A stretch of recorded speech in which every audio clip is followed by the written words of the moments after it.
Just think of it as the rough draft of the podcast world. This is the Newbie Writers Podcast with your hosts, Damien Boat and Catherine Bramkamp. Hey, it's episode 168 of the Newbie Writers Podcast, and it's Easter. It felt weird yesterday. I got up because we had Good Friday yesterday, and I thought, oh, I'll get the podcast in a minute. Wrong. Anyway, and you've got a cold, Catherine. That's unfair. And I have a cold, so I have an Easter cold. I don't know where it came from, but it's my little gift for this weekend. You know what fixes that, don't you? What? Chocolate and alcohol. I'm planning on it. I think both of those will be high on the list on Easter Day, Easter evening, the next day. We'll see. And we have a very special guest on who we've been chatting to a little bit before I played the tune. We've got Betsy Talbot on. Good. Well, if we waited an hour, I could say good morning and it'd actually be right for once. Yep. It's Hola. Hola. Good morning. Whereabouts in the world are you? I'm in Spain, where I was woken up this morning on Good Friday by all the people in my village walking through with a giant statue singing songs at sunrise. Oh, really? No chocolate bunnies here, but plenty of entertainment still. Did you lean out the window and go, shut up? No. Oh. Not in a small village, she's not. No. I love this little village. It's nice, peaceful, great place to write. And, you get the occasional alarm clock that you weren't expecting. Well, yeah, nutty villages. So, Betsy, you do a blog, you have a book, all kind of predicated around your tagline, which is "Married with Luggage," and that was intriguing for us, obviously. So, tell us a little bit about your journey. Like, for instance, how did you get to Spain? Oh gosh, I got to Spain the long way. In 2008, my husband and I decided to sell everything we own and travel around the world, as you do. Mm-hmm. And it all came about because my brother had a heart attack when he was 35. And then the next year, a good friend of ours had a brain aneurysm, also at the age of 35. And we were both 37 at the time. And we looked at each other and said, holy cow. There's not so much a guarantee in this world. So how can we fast forward all the things that we want to do in this world and not wait until later, because later's not guaranteed. And we started thinking about, again, we were 37, we had pretty good careers, we had a house, car, all the normal things that you have at that time. And we started talking about travel, which is the thing that we always loved and said when we retired we would do. And so with the help of some friends and a weekend evening and probably too many margaritas, we said, you know what? We're going to sell everything we own and travel for a year. And, foolishly, and this is probably an American thing, we thought we could see the world in a year. That is an American thing. That's an American thing. So we took 2 years to sell our stuff and save a bunch of money and get rid of everything that was tying us down and start transitioning into a life of travel. And then we took off in 2010 and just started traveling. And, it's funny, we really did think it was only going to be a year to start. And once we started, I thought, there's so much to see, so much to do. I will make almost any sacrifice in my life possible to continue doing that. And that's exactly what we did. And so we continued traveling, and it wasn't until we landed here in Spain in December of 2013, after we had done a really big long hike in Turkey, and we were house sitting here and just sort of fell in love with the place and thought, we could use a home base. We've been traveling a lot. We've been writing our books at, little huts and makeup tables in hotel rooms and coffee shops. And wouldn't it be nice to have a place to store our tent when we weren't using it? And we found this beautiful little whitewashed village and decided to stay here. And, we've still done a bit of traveling since we've moved in, but I've got to tell you, I kind of like being a village person. Really? Even if you get woken up at 5 a.m. by screaming fundamentalists? Well, when I tell you that if I go down to the cafe and order a glass of wine and it costs €1, you would probably rethink your whole, really blue sky, €1 wine, tapas, friendly people, quiet space, beautiful walking. I really can't advertise it enough, except I don't want any of you to come here because it's perfect the way it is. So what was the last thing you sold that you and your husband looked at each other and went, cool, now we're homeless, we can go on holiday? So the day we sold our house, we'd been getting rid of things for forever. And we had like 3 months before we were leaving on our trip. And we had decided to rent a room from a friend of ours. And so the last day we were moving out of our house, people had come to pick up all the things that we had sold. And we had a crappy vacuum cleaner. I mean, this thing was the junkiest thing ever. And I vacuumed up that house as we walked out the door, and I left it on the front door stoop, and Craigslisted that thing.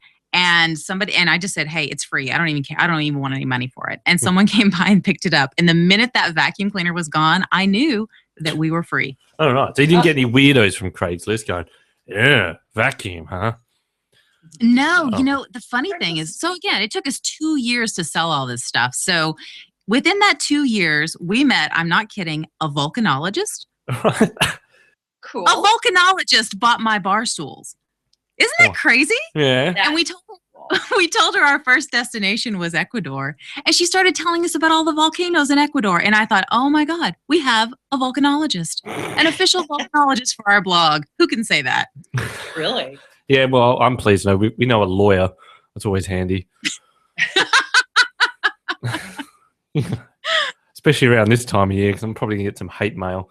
But, Oh, why are you getting some hate mail? I don't know. You make one comment about Jesus being a myth, and it just, I don't know. It goes. Yeah. This is this time of year for him.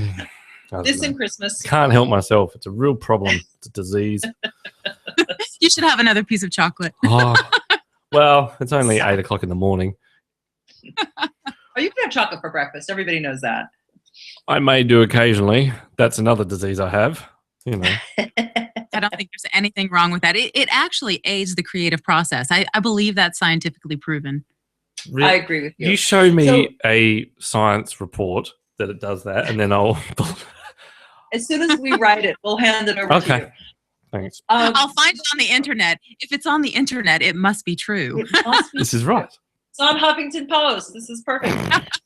So Betsy, you and your husband, I was fascinated by this, and Damien and I both thought, oh, there's just no way. So you and your husband work together, travel together, and are still married. So tell us a little bit about that, because so not going to work in my relationship. I'm curious on how it does for yours. Catherine, we are happily married. I know. It defies comprehension, but it's weird, we actually just took this Myers-Briggs personality test. I don't know if you know about this thing. And we found out that we are almost exactly completely opposites on everything, which really explains a lot. But what we've learned over the years is this whole idea of being complementary to each other. And I don't mean in saying, honey, you look lovely. I mean, just we've learned what his strengths are and what my strengths are. And I think the real key to this is learning to appreciate what your partner does well and learning to sort of gloss over those things that he or she doesn't. And that's really been the trick for us. But it took a long time to get here. And I think part of our success lies in that we're both hard-headed jerks. And we're really persistent and we don't like to lose. And so when we decided to make this into a business, when we started saying, you know what, people keep asking us these questions about how we've made these big changes, especially, at this midpoint in life where we have some assets and a career and all that. And how could you be so crazy, blah, blah, blah. So we thought, if we're going to make this thing work, we have to make it work. And neither one of us wanted to fail. We didn't want to admit that we couldn't work together, that we couldn't find a way. So it wasn't so much that either one of us had to be right. It's that we couldn't fail at this. And this is the way we are with everything. I mean, we're both firstborn children. We're both sort of, I don't want to say super achievers, but we both want what we want. And that's not so unusual, I think, with most people, but you don't usually have two people butting their heads so much. So I think in the beginning, it was a lot like that, but we've really tamed it down over time. And I've got to tell you, being on this podcast by myself without him here is a little bit weird for me right now. And as a pretty independent thinker and person, it is really hard for me to admit that. And I really hope he doesn't listen to this episode because he's going to have a huge head if he does. Nah, I want him to listen because we need another listener. Now, I noticed on the marriedwithluggage.com. There's a photo of you with alcohol. And I thought, that's the secret. But I was misled.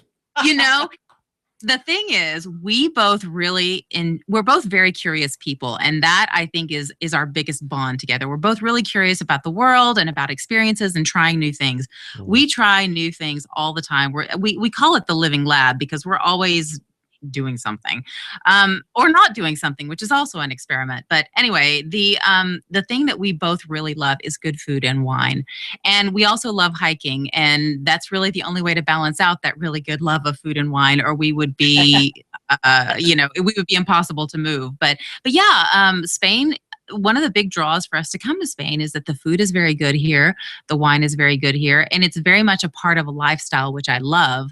You know, you have wine with your lunch, you have wine with your dinner, and it's very much a part of the food, dining, socializing experience. And that's what I love about it. It's a very sensual way of living. And being around other people. And I think it feeds everything. It feeds the love in your life. It feeds your creativity. It feeds your feeling of community around everyone else. And, you know, I think I just gave a personal growth advertisement for wine. I think so. And I also think you've given, in a roundabout way, the need to have like a Sherpa to take photos of you, because who's taking all the photos? There's all pictures of you jumping, and do you just hand a camera to someone at random on the beach and go, hey? Oh, no. There's hardly anyone ever around us when we're in the middle of nowhere. No, we have this groovy little thing called a gorilla pod. And it's this tiny little tripod that has little bendy arms. So you can put it on fences. You can put it on the horns of a goat. You can put it on a tree. You can do all kinds of crazy things with it. And believe me, we've done all of those. So, okay. I think we'll send you a selfie stick. Hey, I hear those things are getting outlawed in places. I hope they do. They are. They're getting not outlawed, but they're a number of museums across the world actually are starting to ask that people not use the selfie sticks because they get in the way. It's too disruptive, and you just have a little cluster of people and their selfie stick, and now you can't. If you're behind them, you can't see the painting anymore. So they are protesting those. There are definite demographics who use the selfie stick, so we don't have to go into that. But after a while, it's like, what if you just take a picture of something other than you? I don't know. That's a thought. I find it weird that people take pictures in museums anyway, because if you want to go to a museum website, you can see professional pictures of all those paintings and statues and artifacts that you want to see. If you're in the museum, don't you want to actually be part of it and interact with the art yourself and not through a screen? I mean, you're right there. You can see it right there. No. I agree with you. I agree with you. Or just, I read a great quote that says, when you look at a picture that you took out on a trip, do you say, oh, I remember that museum or I remember that place? Or do you say, oh, I remember taking that picture? That's a good point. Yeah, I just think it's really interesting. So I'm with you. It's like if I'm going to go stand in front of the Night Watch in the Rijksmuseum in Amsterdam, it's because I'm just going to stand there and there it is in real life and here I am in real life. And let's just do that because I've seen it in books. I'm good. I don't need to have a picture of it. Yes, but there's nothing wrong with taking a picture of you making a duck face next to Tutankhamun's head. You know what? I think duck face pictures should be outlawed. Duck face pictures altogether should be outlawed because you know what? We're not ducks. Particularly next to Tutankhamun's head, which would be hard to do because you get glare off the glass that's protecting that particular mask. But that's neither here nor there. I want to have authors send me duck photos now with their books next to it. So they hold up their book and do the duck face. Do the duck face next to the book. I don't know. Everything lasts for so long on the internet. I'd rather not look really stupid. I can do that just spontaneously. I don't need to go and pursue it. Well, I've looked stupid for 168 episodes, so I'm kind of used to it now. But you know what? There's something about looking stupid individually and not following a trend. If you do the duck face, you're following a weird trend. You're not yourself. Yeah. You've got to be your own guy. Yeah. I'd take a picture of my ass if I could find it. Now, so you've written a book. How'd you go about doing that?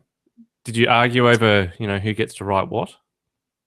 Well, so we wrote 4 nonfiction books before I started writing the fiction series on my own. So what we do is really it comes down to what people are asking us questions about, because we have a really business focus for our whole writing business. And, I know that not everybody does. A lot of people, maybe have more creative training than I do, or they have this one masterpiece they want to get out. That's not me. I want to write good books in an accessible format for people to enjoy.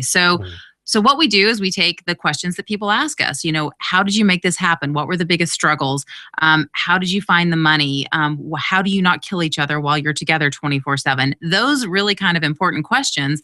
And we distill it into a format. And I have to admit that Warren, my husband, is better at the skeleton of the book. And he's the one who usually says, we should cover these so many topics.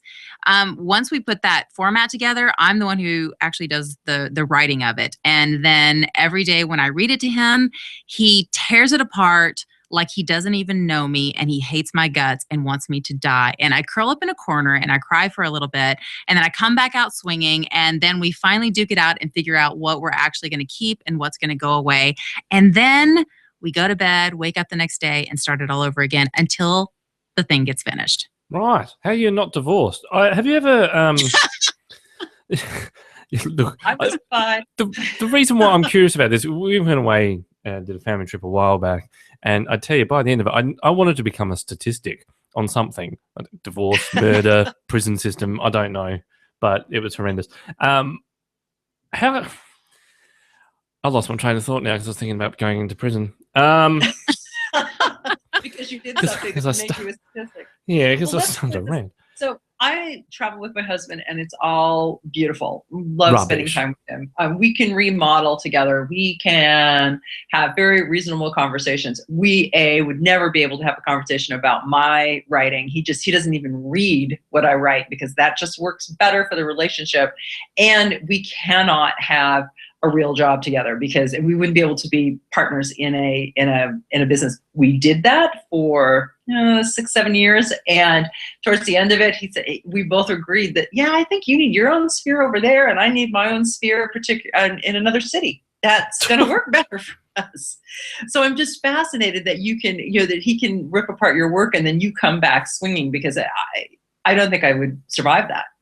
Well, it's a process. I mean, it certainly didn't happen overnight, and I am overplaying it a little bit. We actually have a pretty easy working relationship now. It has not always been that way, but what we've had to learn is that a lot of the things that people fight about, and we were no exception, are misperceptions on what the other person is doing. So, for instance, my husband is he's very blunt and to the point and logic-minded, and not so soft about the way he says things. And so when he would tell me something that wasn't working in the book, he wouldn't say, now, I know that you were probably going for this kind of a feeling, and I'm just telling you that I'm kind of missing this section of it. He would say, this is crap. It isn't working. I can't even believe you put this on here. Who's going to get anything out of this? And so I had to learn to use a filter to translate what he was saying because he's not saying this because he's against me. He's saying this because this is how he is. This is how he processes. This is actually how he wants to receive information from me. I have to be far more direct and blunt with him than I would normally prefer being, because otherwise he's just not going to get it. And that's the thing that I think you have to learn, especially if you work with your partner, is the communication style that you each have. Because once you figure that out, it opens up. So, I mean, it's like a light is finally shined, choir starts singing, the path is clear in front of you, and it's a beautiful thing, but it took a while for us to get there, and a lot of trial and error. And it's really knowing yourself and knowing your partner, and not necessarily what you want them to be, but what they are. Did you ever have it where you were bickering on an aeroplane or on the back of a donkey in Turkey, and you turn to him or he turns to you and says, this better not end up in the book?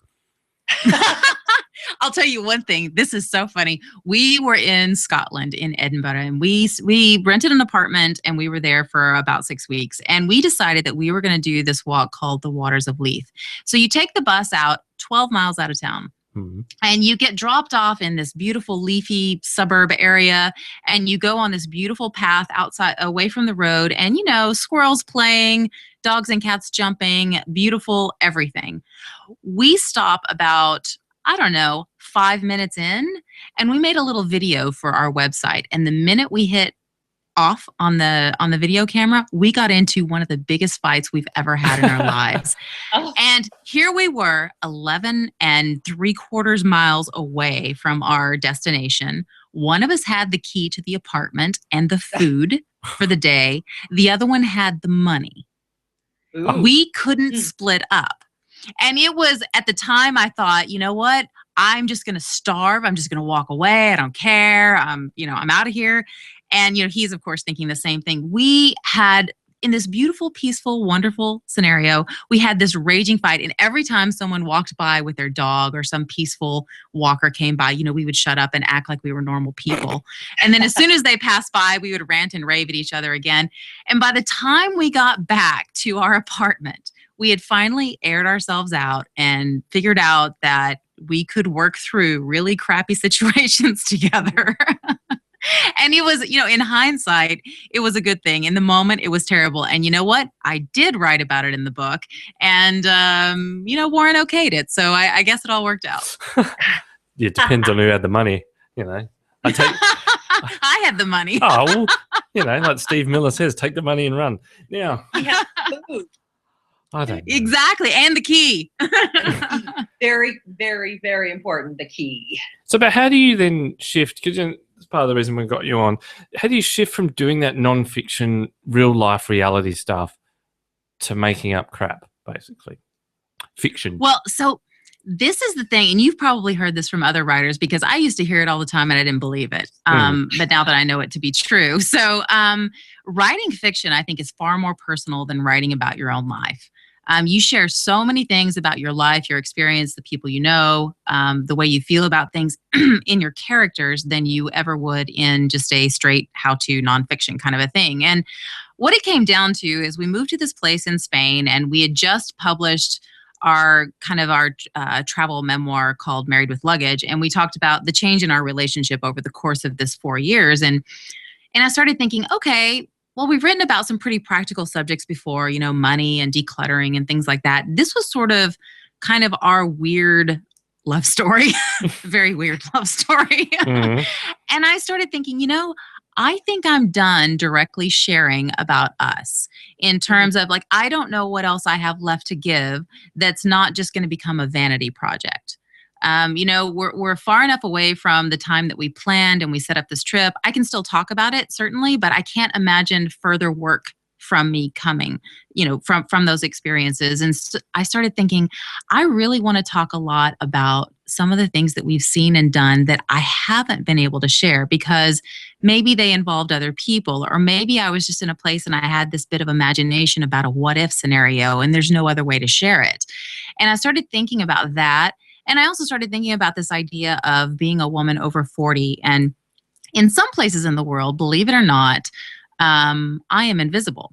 The older you get, there's this weird thing of, being the older, wiser person or being the younger, hotter person. But those of us in the middle sometimes get overlooked. And I started thinking about all these amazing women that I knew who were doing cool things around the world in their 40s, 50s, and beyond. And I thought, I want to write about them. And I want to write about some of these experiences that I've had and some of the things I've imagined around the world. And how can I make that happen? And again, went back to my business training of, okay, what are the markets? How can I tell these stories? How can I make this happen? And then I realized that romance is a $1.9 billion industry. And I thought, you know what? I think I can find a little niche right inside there to tell my stories for women like me who might appreciate heroines who are their age, who look like them, who talk like them, who act like them, and who are looking for those same kinds of things. And so just like everything else that I've ever done in my life, I didn't know thing one about doing it. I didn't know whether I could or couldn't. I just stepped forward and did it. And, you learn along the way, you answer your questions along the way, you find the mentors that you need, and somehow it all works out. So it's comedy romance and like Hot Flush Fiona, all that sort of stuff. No, oh, right. No, it's more. My series is about 5 women who are lifelong friends. And the thing that I love about this is that in so many books you read, women are against each other, or it's just the man and the woman, and there's not this powerful component of friendship. And one of the things that I've benefited from in my life greatly, both from before I left the United States and since I've been traveling, are these deep friendships with other people, sometimes men, sometimes women, but really deep friendships that happen. And I think those are the things that kind of push you through your life. And if you can find that same person and also want to have sex with them, then you've really hit the lottery. So is this the Wild Rose book? Is that one of them? Wild Rose is book 1 of the Late Bloomer series. Yes, it came out on March 17th. So just a week and a half now? Oh, right. Yeah. First book in the series. The second book comes out in August. I'm really excited about that. I've already got it all mapped out, and I'm excited to share these 5 women's stories. So it's 5 women, and there's the write-up starts off with successful landscape designer, blah, blah, blah. Is this Desperate Housewives? No, This is as far from Desperate Housewives as you could get. These are women who've really already accomplished some things in their lives, and they have friendships, and they have, family and other things. But they're at that point that I think a lot of women are when they reach their 40s or early 50s, and they think, all right, I've done a lot in the past, and I'm kind of done with my child rearing or the biggest part of my career or whatever, and I'm ready for something different. But what is that different thing going to be? I don't know. And so each one of these women is exploring something a little bit different. They have a different take on life and where they are and what's ahead of them, and it's fun to explore with them. And plus, of course, I take them on travels around the world. I mean, we go to exotic destinations and meet interesting people, and they have cool jobs. And so, it's a little bit of escapism for sure. But yeah, it's all about exploration and what's next, and, still being able to find love and passion and all those things in your life, because obviously we still do. Does Warren then proofread it, go through it like you were with the other books, or is that too hard to do because he'll just give you the male perspective and go, there's not enough sex in this book? Well, what's funny is what he always tells me is men would never do that. And I say, honey, that's why women read this book, because you're not doing this. If you were doing this in real life, we wouldn't have to write these books. No,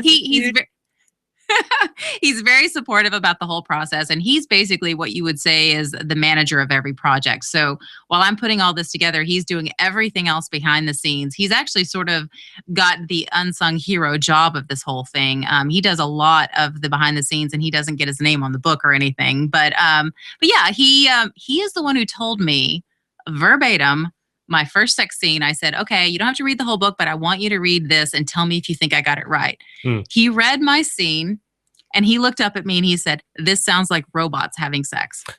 And I was like, okay, blunt again. And so I went back and I got all the help I needed on that. I worked with someone to help me figure out what I was doing wrong, which was pretty much everything. And it's funny working that hard on such a specific type of writing. But once you finally land it and get it done, you're like, oh yeah, now I see what I was missing. Okay. All right. So, but wasn't it just an excuse to go down to the bookstore and buy all the sleazy romance novels and go, I'm researching?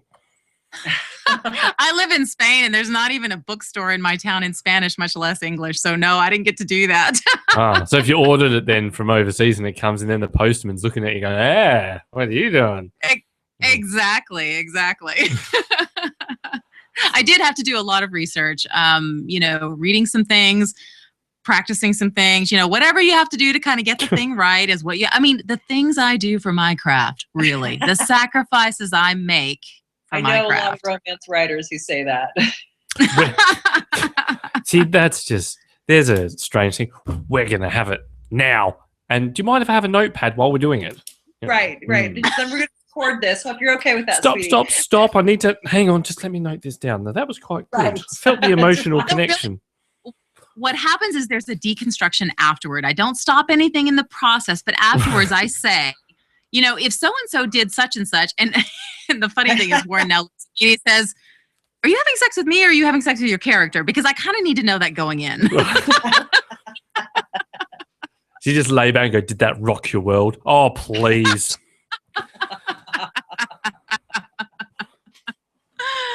it is just like a man to want to know, to be rated, to want to know what's going on. But see, for a woman, it's all about the whole experience. There's not like a scorecard. Oh, Yeah. So we don't apologize at the end. Oh, No one else is doing that, Damien. No one else is doing that. might be my downfall. How did you publish? Did you guys publish it yourself? Do you have a press that did you create your own press so that you could produce your books through that? Tell us what that process was. Yeah, we have our own press. We started that when we were doing the nonfiction work, and it's worked out pretty well for us. The hard thing about being an indie publisher is that you are your own publisher. You have to source everything yourself. And so it's finding your editor, finding your cover designer, finding, the design for the interior of the book and the printing and all of that. And if you're not really organized about that kind of stuff, I think it can be really overwhelming, or you can be tempted to just go to a shop that maybe does, a one-stop service, which may or may not be a good thing for you, depending on what you're doing and what your goals are. And so I think for us, the thing that worked out is that, we had a little bit of time to prepare. We had the books from before, and in the beginning, we weren't really doing this so much to turn it into a business. It was more to just kind of share the information to the people who kept asking on our website. I mean, because we were just, traveling for fun. And so we learned these things along the way. And when we decided, hey, we'll do anything, to not have to go back to the life we lived, we will learn everything we have to learn about becoming indie publishers. We will make the investments, the time, the sweat, the whatever we have to do in order to make this viable. And so we gave ourselves a couple of years to make that happen. And I think if you have a little bit of a cushion, a little bit of savings, and a reasonable expectation, which I think a lot of people don't go into the self-publishing biz with a reasonable expectation. They have this kind of idea that, I've decided I'm going to write a best-selling novel. And yes, and it'll be a movie with George Clooney. Exactly. Right. It'll probably be 6 weeks before they call me, to buy the rights for the movie. Yeah. I wonder who will play my role. No, that doesn't actually happen for most people. And so I think if you go into it with a more reasonable expectation and realize that it's a long game, most people don't publish one book and become overnight sensations and never have to work again. That just doesn't work for the vast majority of people. And so you have to treat writing just like any other job. It's there are deadlines, there are projects, there are things that have to be done over and over and over again. And when you finish writing the book, that's when your second job starts as the publisher and doing all the, the marketing and the selling and, planning for the next book. And, it takes a while to kind of get into that rhythm, but I think just kind of having that expectation that it's not going to happen overnight is one of the most important things. And that's the thing that helped us, I think, is that we had already been traveling for a while, and we had kind of gone through this 2-year process of downsizing and getting rid of things. And so we slowly but surely became a really good team, which is very different from just being married. And I didn't realize that until we had to start working together on everything, whether it was traveling or getting rid of our stuff or saving our money or eventually working together. And now I can't imagine it any other way. But in the beginning, I could have, if you had told me we were going to spend this much time together and do all these things, I don't think in the beginning I would have ever sold one thing or made one bit of savings to go on this trip. I would have just said, no way, we can't do it. It'll never happen. But does it make it harder as well now that you're in Spain, especially in a smaller community? I don't know, setting up a publishing business, having that contact with the outside world. Does that make it? No, it's actually great. So the thing that's so fantastic, well, there are a lot of things that are fantastic about Spain, but one of them is that they have a deep reverence for culture. Spain has, centuries of respect for sculptors and painters and writers and philosophers. And in our village, we actually had our last book translated. We had it translated into Spanish, and we had a little book launch party in January in our little theater. And I'm telling you, there's only 500 people in my village. We had 100 people show up, and we had 60-some people buy books, which is very unusual for any kind of cultural event in our area. And well, again, we don't get a lot. We're a small village. One thing that I love about this place is that the people here are magnificent. They are family-oriented, community-oriented, long-lived, healthy people here who are interested in Spain, but also in the outside world. They're curious. They ask questions. And those kind of things kind of feed my feed my creativity. They also help me realize what it's like to be sort of a fish out of water, because that's what I've been for a long time. And I can see that every day in the questions that they ask. And that just constantly spurs your creativity when you're not in a comfortable place. And I don't say comfortable meaning I'm uncomfortable. It's just not what I know. Not what I know from being in the United States for 40 years, And I think that all helps. But in terms of our business, everything is set up through the United States. We still pay taxes in the United States. All of that, our audience is mostly in the United States, also some in Australia and in the UK, but really the vast majority is North America. And so, I stay up late at night to do podcasts and things like that, interviews, because the time zone is dependent on where the people are. I think you just have to adjust. And what about the language? Like, I don't know any Spanish. Well, if you lived here, you would learn it for sure. I do have a basic Spanish. I want it to be better. I have Spanish friends. I can go out with my girlfriends. We can have fun. I am not yet at the point where I can have really, really deep conversations, but I am getting better. I have what we call intercambio, which is I meet with someone every week for twice a week, and she practices her English with me, and I practice my Spanish with her. And it's like the blind leading the blind. Well, she's a law student, and she's actually quite advanced in her English, which is really good. But no, it really takes practicing. And once you immerse yourself in another culture, if you're there, you're shopping, you're going to the pharmacy, the market, meeting people, going out for, going to the fiestas, you just generally start talking, and it just happens. I don't know. You just become much more comfortable, and people here are very generous with my lack of having a really good Spanish. Yeah, but did you, the first, week or so that you were there, because if you're in a bigger city, I guess it's more common to find people that can speak English, but in a smaller village, did you find yourself talking with your hands? And you see people going, I want water. You're like flailing your arms around like a lunatic. Well, two things. I always talk with my hands, even when I'm speaking in English. I'm actually using my hands right now. You can't see them, but I am enumerating with my fingers right now as I talk. Oh. The second thing is that when we first started traveling, we spent 6 months in South America.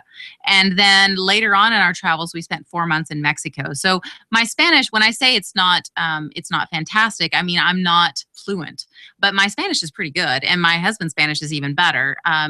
So we were actually okay from the first week. I mean, we can get along, we can get around and, order food and ask for directions and talk to people. So no, it was no problem. So can you say, oh, we should get you to do a bumper for us? Either say you're listening to the Newbie Writers podcast, or now it's time for word of the week. That's what we should do. Well, we can try that later, but I'm going to have to look up the word for newbie. I don't know what that is. I don't think I'll look it up for you, and I'll do it in Spanish for you later. All right. I don't think it's a real word somehow. I'm at Amazon.com, and I actually clicked on. I love doing this to our guests, make them squirm a bit, and find the 1-star review for some of their work. There's Strip Off Your Fear, the Good Girl's Guide to Saying What You Want. Someone's left a 1-star review. You've only got one. You've got a couple, but the one at the top made me chuckle. So you got a 1-star review, and the comment was, I never ordered this book. Isn't it strange? When you look at some of the comments, what I always do when I see a comment like that on someone else's book when I'm shopping, I always click to see that other person's reviews, and that can be wildly entertaining. That's why I do it. People who give 1-star reviews are apt to give many, many 1-star reviews. And if you just go through what they've reviewed and the things they've said, you can really entertain yourself for quite a while. But the other one is, you got a 1-star review saying that, I had the first few pages had me singing her anthem, blah, blah, blah. And then it's got, I wouldn't recommend it for someone who's a stay-at-home parent. Yeah, it might make them crazy. Right. But yes, I did like that. I've never ordered this book. But I thought I'd be compelled enough to leave you a review. I've got better things to do, to be honest, like mow the lawns or, do the laundry. But, I think most readers, I think a lot of writers get kind of freaked out about reviews. And I actually don't. I mean, obviously, I don't like 1-star reviews. Nobody does. But, I figured out a long time ago that reviews are for readers. They're not for writers. I've already created the work. I've already put it out there. It is in the format that I want it to be. It is expressing what I want to express. People are either going to like it or they're not. And that does not have a reflection on me. My work is separate from who I am. And that's whether you're talking about whether people love it or whether they hate it or whether it's somewhere in between. And instead of getting crazy about that kind of stuff, I think it just shows the diversity of people that are out there. The same people who love it and say that it changed their lives and caused them to, I don't know, scale mountains and fly to the moon and whatever else. Other people are going to say, oh, I'm a stay-at-home mom. It's not right for me. Even though maybe one of the other people who loved it was a stay-at-home mom. And it just goes to show that people's opinions, just like when we left to go on this trip, when we told everyone we were selling everything and leaving, a lot of people, rightfully so, probably thought that we were crazy. And we got a lot of really, really direct feedback. People would say things like, are you nuts? You're so ungrateful for the life that you have. I can't believe that you would just throw away your whole career. Or what does your mother think? And I was thinking, oh my God, I live 3,000 miles away from my mother and I have for 10 years. It's always a trip for her to come see me. What does it matter if it's in Seattle or if it's in South America? Right. But when people give those kinds of that bit of feedback, it's a reflection on their belief systems, their fears, their hopes, their dreams, all of that. It's true for them. It's true for you. It's true for me. That's where those reviews come from. And as a writer, you have to step back from that and let people have that, because their reviews are not they don't belong to me. That review is a review of my book, but it doesn't belong to me. It belongs to that reader and that reader community. And I have to step back and just let that happen. Yeah, but don't you want to respond and say to the person that said, I never ordered this, and comment and go, but if you had bought it, maybe you could leave a real review? No, because when people write that kind of stuff, the kind of people that I want to buy the book and want to enjoy the book and benefit from the book, they're going to see that and they're going to have the same reaction that I would have had. So I'm okay with that. I really am. And I know it sounds ridiculous, but I probably have a ton of ridiculous opinions myself that other people would not be, they would not feel like they had been enlightened to hear. Oh, look, I'm the same. I get the comment, you're too judgmental and insensitive. And I go, yeah, what's your problem? In our house, we call that Judgy McJudgerson. Whenever one of us gets really, like they should be like this, like the old guy, get off my lawn kind of a thing. Like my logo. We really draw that out of each other and make fun because, we're all sort of judgy and everybody does it. But I think it's a good idea to kind of call yourself out on it because, we get upset when other people do it to us, but we're all guilty of doing it too. Now, talk to me about the podcast. How did you get into doing that? Because we get questions all the time from people saying, oh, I'd love to do a podcast. What's involved? It's a bit like writing. You can go down a very strange path of buying heaps of crap you probably don't need. Yes. Well, we were doing a lot of videos and people on our website were really enjoying them. And we started thinking, okay, well, what if we started having conversations with people? We can't always do that on video because we're not ever in the same place as these people. So we started investigating a podcast back in, I think, 2012 or anyway, I can't remember. We were in Mexico. I remember that. We were in Mexico and we said, we're going to try this whole podcast thing. And so a friend of ours was coming to visit from Germany and we asked her to pick up a Blue Yeti mic. Yep. And she did because we couldn't find it in Mexico. And she brought it with her. And we started our podcast then and just thought, you know what? We're going to talk a little bit. We're going to interview someone for a little bit. And then we're going to turn it off. That was really kind of our plan. And we said we're going to make it. we're going to make it like 20 minutes because we figure people don't want to listen to us talk for that long. And that kind of fits our attention span. And so that's how we started. And it was basically, here's the topic that we're talking about today. Here's a little bit that relates to why we're interested in it. Here's the expert that we brought on. We'll ask them some questions, ask them for 3 bits of advice for our audience. Then we'll, do some jokey joke stuff and we'll call it a day. And we did the first few episodes thinking, well, okay, we'll give it 6 months. And that's what we said, because really in stuff like this, and you guys know this, I mean, you've got 8 million episodes already. You know that you have to give a little bit of time for people to kind of catch on and for you to kind of get your rhythm. And that was the same thing for us. It took us a while to get our rhythm. And now we're at 108 episodes, I think. And so we have a rhythm now. And even though I can't see exactly how it feeds our business, we decided that we're going to keep doing it because we enjoy it, because we get to meet really cool people from around the world, which, always enriches your life in many, many ways. And people seem to really like it. So yeah, I think we'll keep doing it. But we actually didn't buy a lot of stuff. We bought this Blue Yeti mic, which was about $100 US dollars. And that's really all that we bought. So did you just sit right next to each other and go, okay, your turn to talk? In the beginning, it was a little awkward, and I'm actually really impressed with the two of you, because now Warren and I have we have a little setup where we sit across from each other, and it makes it really easy when you're looking at each other. And we don't work by script, but we do have like bullet points, of things that we may want to talk about. So it's easy when you're looking at each other because you can kind of, point if you need to or whatever, but we kind of have developed a rhythm over time. But you guys, not only not being in the same room, but not even being on the same time zone or anything. I mean, I really hats off to you guys for being able to do this, because it's tough. It's a lot harder than people think. It is a bit. I mean, we were only supposed to do 6 shows, but I don't go away. So you don't seem like you follow instructions. No. We're very committed. No, I mean, it was initially my idea to do just 6, but it worked out really well. And we're the same. We have our bullet points, but we can also, I don't know, now you can sort of tell when someone wants to ask you a question. Like I can hear Catherine, she wants to say something, or Zeus the dog, who's barking now. Hi, Zeus. Yeah, it just works. And so I think, Catherine can work out when I've started to run out of things and I just ramble or start yelling at people, then she'll jump in. That's how it works. It does work out. Go ahead. Oh, I was just going to say, it's a nice way to express the work that you're doing and your interest in the field that you're in. You get to talk to really great people. And I don't know, I guess because I am an introvert. I'm not shy, but I'm definitely an introvert. And I do like, being alone, doing my own thing. But there's something about being able to have this time-boxed sort of conversation about a topic that I really enjoy with people who are generally very interesting.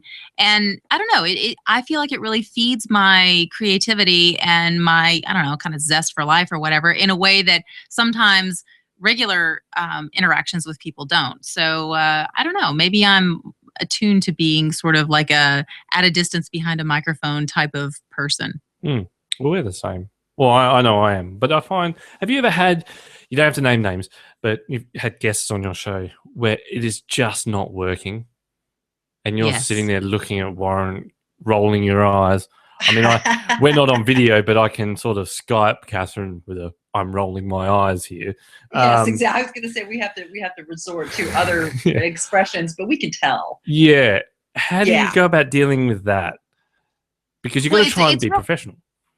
Well, it's hard because, you want to have a really good interview and you want that person to have a really good showing. And a lot of times people are really good at something or they know a lot about something, but they're not necessarily great at expressing themselves. There are other people who are just mediocre at what they do and they're really great at expressing themselves. It's kind of this weird situation. So I think you have to help them along as much as you can. And so I try to do research and find, some interesting things about them and try to pull out things that maybe make them more comfortable. But there's a lot of that, you do the little, wrap it up thing with your hands. We kind of do that sometimes, or we just do a lot of commenting on our own to what they've just said and kind of extend the interview that way. I mean, you do what you can to bring out the best that you can for your audience, but sometimes it's just really, really hard. And there's been times where Catherine and I've just ended up speaking and just talking about something else. I know it can be a little bit rude, but if we've had it on a couple of occasions where I'm just trying to talk to the person, ask them questions, and I hear this rushing sound come through, and I'll say, "What's that?" And they go, "Oh, sorry, I'm on my phone on the street corner. It's peak hour traffic." Yeah. And you're going, We've definitely had that. Yes, we had one guest who was apparently underwater, as far as we can tell. Apparently. Oh gosh. So we usually have a lot of technical challenges, but Damien's right. We've gotten better at vetting. So we've had better guests, you being a case in point. So that's been a benefit. But the other side of it has been we've had guests where I made a mistake and it's really hard to drag things out. And so we simply start talking about the subject and we kind of stay with it. But you just have to go. And I think that's an advantage to having a partner. So I'm a big fan when I have friends who say, I want to do a podcast. It's like, well, you're going to be happier if you have a consistent partner, or if you have a lot of guests, because I think just talking by yourself on a podcast I would get bored with myself very quickly, actually. Yeah, I would say if you're going to try something like that, you should record 10 episodes yourself before you ever publish and see if you can imagine continuing. And if you can, good for you. You're the most interesting person in the world. But for most people, most mere mortals, that's not going to happen.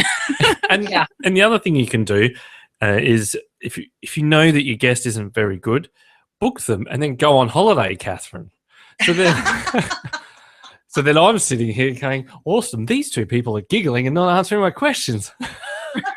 Oh, no. I didn't do it again, though. I did not do it again. I did not book them again. But look, the beautiful thing about it is, we interview newbies as well. So you can't have too many expectations of your guests because they're beginners in, basically everything when it comes to this. So you take it with a bit of grain of salt. And over the years, we've developed, friendships and relationships with people that I can call in on, if Catherine's away on holiday or sick, that sort of thing. I can just hit the Skype and say, can you come and co-host with me, please?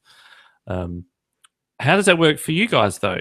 You're married with Luggage. How strange would it be if there was another man talking? And you're like, oh, that's Warren's fill-in. He's out the shop today.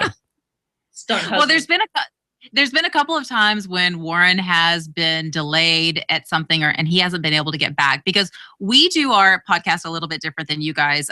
We record the interview and then later on we come back and record the beginning of the show and the end of the show. So we can do the interviews. We can stack up the interviews for ages and then just record the show as we need to for publication. So I was here ready to interview and he didn't show up and I didn't know where he was, what was going on, and thought, well, I guess I'm just going to do this on my own. So a couple of times that's happened. And the problem with that is that I am the creative of our relationship and Warren is the manager of our relationship. So I don't look at the clock. I don't have sort of I'm not editing the podcast. So I don't think about all the things that he thinks about every time we record. So when he comes back and listens to it, he says, what the hell am I supposed to do with this? And then I have to say, well, I guess next time you should show up for work.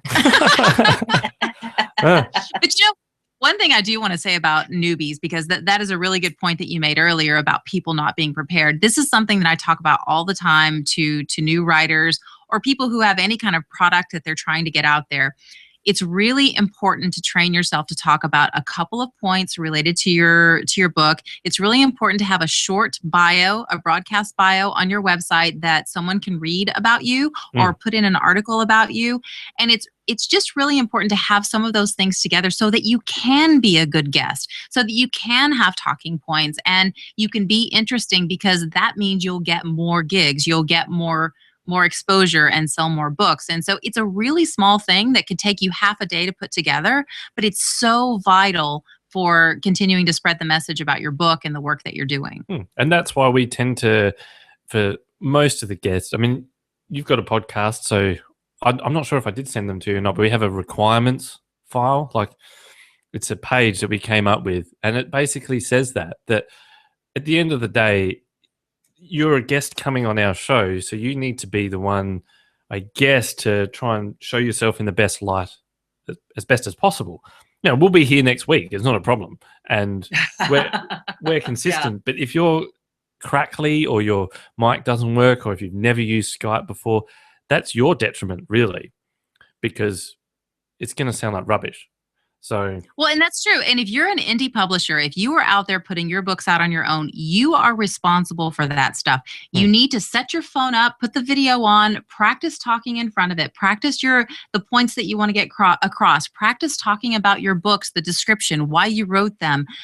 Practice those things just a few times and see what you're doing, see what your quirks are, see what the words you say are that are unnecessary. I know I still have a lot of them, so don't listen to me, but practice for yourself, figure those things out, and you'll be so much better, because it's all about the opportunity for you to spread your message and to get more listeners and readers. And, it's like you guys said, you'll be here next week. It doesn't matter.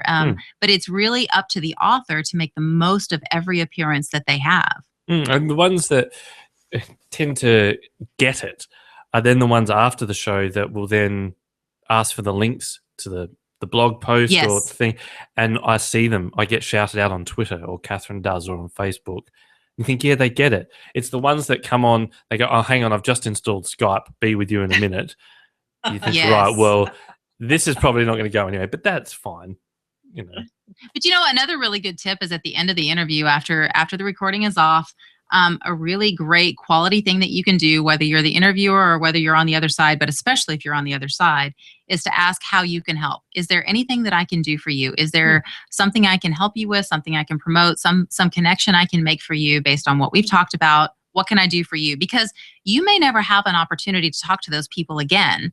And if you really want to start making those connections, like you were saying, people that you can reach out to help you co-host when one of you is gone, or whatever the situation might be, you don't know about these connections in your life and where they're going to go and what you can do for someone or what they can do for you down the line, or what possible third party might come into the whole thing. So it's just really important to, when you have that in that moment, to make those connections and to solidify the connection that you've made.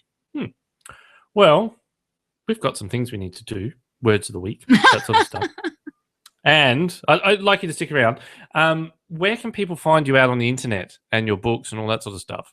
Do a quick ad. Well, you can find the romance series at betsytalbot.com. There's actually a new series on my blog called How I Became a Romance Writer, and it's all the nitty-gritty plus tools and emotions and feelings and all that good stuff.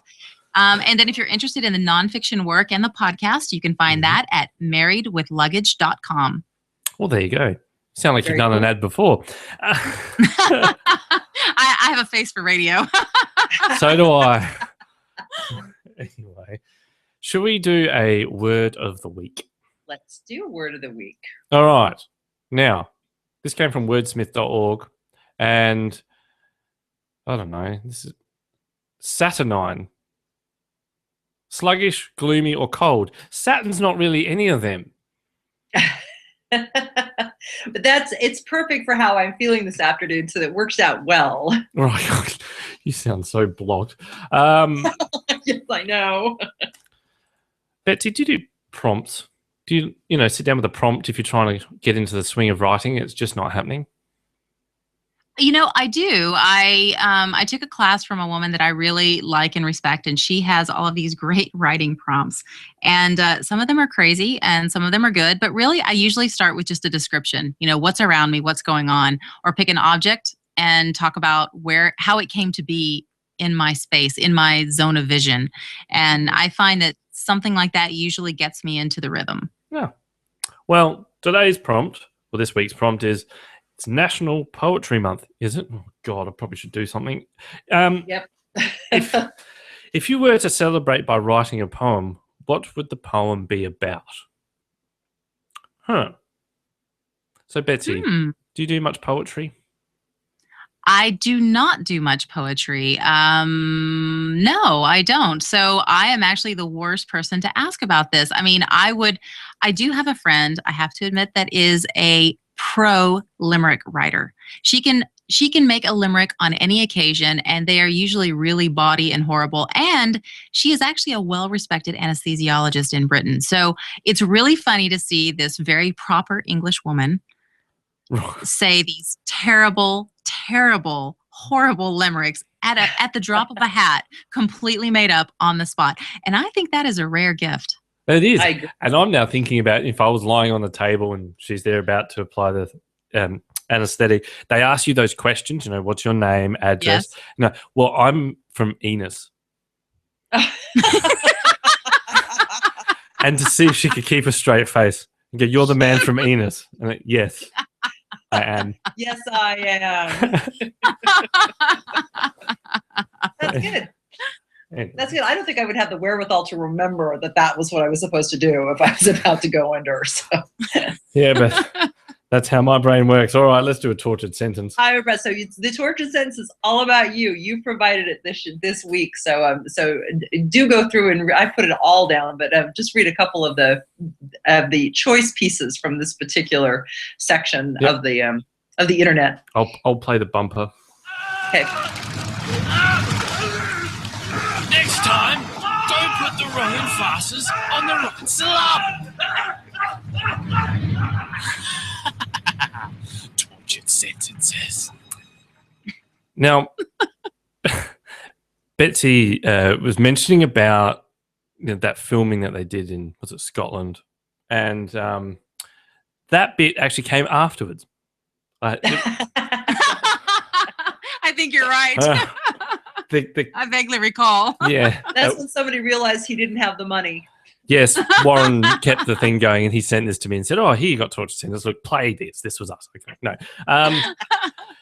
So I purchased some things from eBay.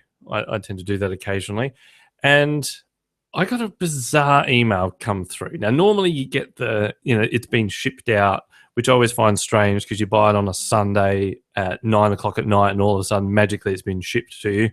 But this one, it says, "All dear customer, if you are satisfied, please ignore this message. Bother you, thank you, we wish you happy forever." Right. Okay.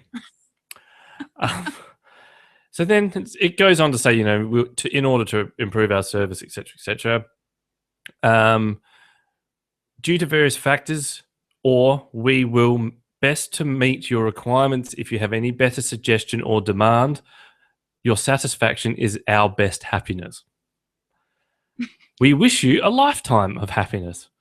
And that's when I went, right, I'm sending this to Catherine. And then it just repeats over and over again. If you're satisfied, please ignore this message. Bother you, thank you. We wish you happy forever. We're happy forever. Right. I feel like I'm, I don't know, having an email from someone from One Flew Over the Cuckoo's Nest. I think it was probably written with Google Translate. Yeah. Yeah, I don't know. Don't wish me happy forever. That just annoys me. But I have to say, as someone who's learning another language, and I make plenty of dumb mistakes myself, but there have been times in our travels when we've met people who learn a few words of English that, it's usually someone who works in the tourism industry or whatever, and they'll say things like, this guy in Morocco used to ask us every day. He was a driver that we would hire for a couple of day trips, and he would say, "Do you have the happies?" Every single day. "Do you have the happies?" And I thought, I don't know if that's supposed to mean something else or not. And we always just kind of looked at each other and thought, if we agree, does this mean that we're agreeing to something? I don't know. But even today, we always, we look at each other and say, "Do you have the happies?" You could really mess with him then. Getting a no, but I got the herpes today. That's what it sounds like. No, we're taking something. We're good. But I just couldn't, if you're satisfied, please ignore this message. Fine, whatever. That's where I went, can't ignore it now. And then it was, bother you, thank you. Bother you, thank you. And again, truncated, sorry to bother you, thank you. I mean, for women, when I was in China, and instead of saying thank you, I said, I want to take a shower in my shoes. Believe me, I'm on Betsy's side with that. It's too easy to make really screw up. It is. And here's the thing, because I haven't been overseas to like a foreign country, but do you become a little bit racist when you're in another country and you're trying to learn the language? You try to emulate their accent a bit, and it just comes out terribly. No, I think you become less racist. You become less. You become so appreciative of the difficulties of speaking another language and of being a fish out of water. I think it expands your worldview in ways that you did not even know it needed to be expanded. Yeah, I agree. I think I would. It makes you more sympathetic when I am working in a food bank or something, and people walk up and they sort of just hand their brand new license, their brand new California license, and they don't know how to sign, they don't know what to do. And I thought, well, if this was all in Chinese and the only person who could help me spoke Mandarin, I would pretty much be in the same position. I mean, it makes you a lot more sympathetic, and I've appreciated that. I was watching Jim Jeffries, the comedian, I think that's his name, and he did make a valid point. He said, do you think that the Asians get upset that we label them as a minority race here in Australia when there's 1.3 billion of them and 20 million of us?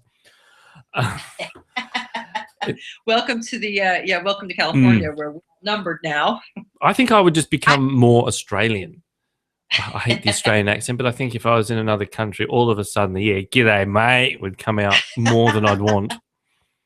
Well, I think it's important to just realize that we're all human beings. I mean, we're all, kind of in this together. And sure, we have our different ways of being. I actually have a friend who's down in Australia right now. He's Scottish or Scots, excuse me. He's Scots. He would kill me if I said that. And he's wearing his kilt. I've seen him in all the pictures down there in his flip-flops and his kilt, going around the beaches, having a great time. And, he's almost unintelligible sometimes in his accent from Scotland, and I am sure he is playing it up to the hilt to be the exotic guy from somewhere else to meet as many women as possible. So I think there are times when you kind of play up where you're from and the differences that you have, and there are other times when you try to blend in as much as possible. Yeah, well, exactly. Like you said, that we could do I should do an ad that. I now keep the ladies up at night. Anyway, now, is there anyone you'd like to give a shout out to? You know what? I would like to give a shout out to my husband, who is upstairs right now asleep. Can you believe that? He did not stay awake to come down here and stare at me while I did this podcast in the middle of the night. That is not true love at all. No, I agree. You do realize I don't really edit anything, so if you want to trash the shit out of him, it's going to be out there on the internet. Go for it. I wouldn't do that. I do adore him, even on the days that I absolutely hate his guts, and I think he would say the same thing about me. No, a true shout out I would like to give to the 69 beta readers who gave me feedback on my book, because I sent it out in 2 different stages because I was such a nervous Nelly about doing my first fiction book. And these people were so generous with their time and their feedback, even if they were super direct and told me things I didn't want to hear, or if they gushed or whatever. It was a privilege to have that many people, give me some time and help in this new venture. So yeah, a shout out to the not specifically numbered 69 beta readers that helped out with my first romance book. I'm impressed you at 69. That's amazing. Good for you. Yeah, it was the first round we culled some of them from our Married with Luggage list and other people who came along, and then I actually met a pretty successful romance author through other channels, and she ended up sending a few people my way as well, and these were hardcore romance readers, so that was really great. And one of the things that I've found is that romance is a very collaborative, supportive community. I wasn't actually expecting that, and it's been a really nice thing to discover getting into this part of the book business. Huh. Well, it's been a pleasure having you on. Also, I've noticed you're on Audible. You've got a book up there on audible.com. I do. So I want to play just a little bit because we're with Audible and it helps out our podcast. If anyone goes to audibletrial.com/newbiewriters, check out, look up Betsy Talbot, and they've got Getting Rid of It, the step-by-step guide for eliminating the clutter in your life. Right, I'll be buying this for my wife, but and hopefully I'm not part of the clutter. Now, I'll play a little bit. Introduction. Step away from your dusty knickknacks. Back off from the towering stack of boxes in your garage. Don't try to cram another piece of clothing into that overflowing closet. We hate to break it to you, but you have too much stuff. Yeah, Sharon. It's funny. Out of all the things that we've ever done, the trip, the being together 24/7, writing the books, any of that stuff, living in Spain, none of that. The thing people always want to know is how we got rid of our stuff, how we were able to part with it. It is the question we get, no lie, every single week. And that audiobook and the book that goes along with it, even though it's one of the first things we ever did and one of our smallest books, continues to outsell every single thing that we do with no promotion. And if I could have 10 more books like that, I could retire very, very well. Nice. I mean, it's the craziest thing. You never know what's going to hit, but people are obsessed with their junk and their relationship with their junk. Yeah. I do a clean out usually once a year, and I'm pretty brutal.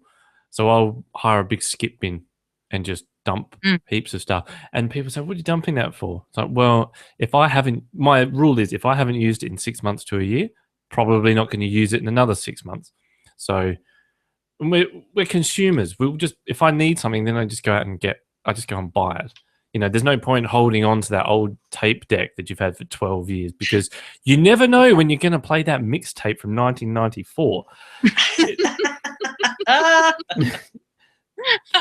Well, I agree because we just drove all of my youngest son's books and Nintendo systems to his new house so that he could make the decision to get rid of it because we were not going to make the decision to get rid of it. But it was brilliant to move that out. And I respect his stuff, but his wife is texting us saying, really, you don't need to bring it up. It's okay. Just get rid of it. It's quite all right. Don't need anything. You had an accident on the way and they spilled out on the freeway. Yeah, exactly. But I'm like, these are his books. I am not getting rid of his books. It's up to him. So, it took us a long time to get rid of our stuff. And when we moved into this house in Spain, we didn't have anything but our backpacks. And we've lived here just over a year now. And just this last weekend, we got a bathroom mirror. That's how little that I am interested in acquiring more stuff because I know what it did to my life before. So it's a pretty important thing for us to continue to live that way, to not overcomplicate our lives, because I do want to be able to lock up the door, walk away, and go traveling for weeks at a time if the opportunity arises. I don't want to have to worry about all my stuff and all my possessions and what if. Right. Oh, absolutely. All right. Well, Catherine, is there anyone you want to do a shout out to? I want to give a shout out to Dawn Dominique, who is an award-winning illustrator, and she did the cover. Yay! She did the cover for Future Girls, and I was able to get her again for Future Gold, and she did an awesome job. So when that book comes out in July, you'll all be able to see it. But I'm very excited that we've got another really stunning cover. So thank you, Dawn. It was amazing. Fantastic. Now, who have we got on next week? We have you and me next week, so it should be pretty exciting. Of course, I'd hope it would be, because if it wasn't, we've got a problem. Yeah. No, that's good. All right. Well, until next week. Until next week. Thank you very much, Betsy. It was a great interview. Thank you. This was a lot of fun. All right. So until next week, we'll see you then. Your book starts here on the Newbie Writers Podcast.